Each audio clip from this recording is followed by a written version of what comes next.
नागपूर पोलिसांचे operation thunder जोरात सुरू आहे।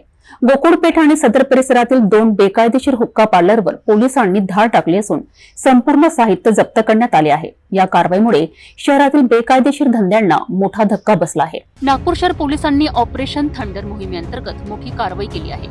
पोलीस आयुक्त डॉक्टर रवींद्र सिंग यांच्या मार्गदर्शनाखाली गोकुळपेठ येथील शोशा आणि सदर येथील द हब हुक्का पार्लरवर छापे टाकण्यात आले। या दोनही ठिकाणी खुलेआम ग्राहकांना हुक्का पुरवला जात होता, जो नागपूर शहरात पूर्णपणे बंदी घालण्यात आलेला आहे। या धाडीत हुक्काचे संपूर्ण साहित्य पोलिसांनी जप्त केले असून दोन्ही ठिकाणी सील करण्यात आले आहेत। सदर येथील द हब मध्ये अनधिकृत बांधकाम देखील आढळले आहे। ग्राहकांची नोंद घेण्यात आली असून पुढील चौकशी सुरू आहे। तज्ञांच्या मते हुक्का ओढणे आरोग्यास अत्यंत घातक आहे। 1 तास हुक्का ओढणे म्हणजे सुमारे 100 सिगारेट ओढण्या इतके धोकादायक आहे।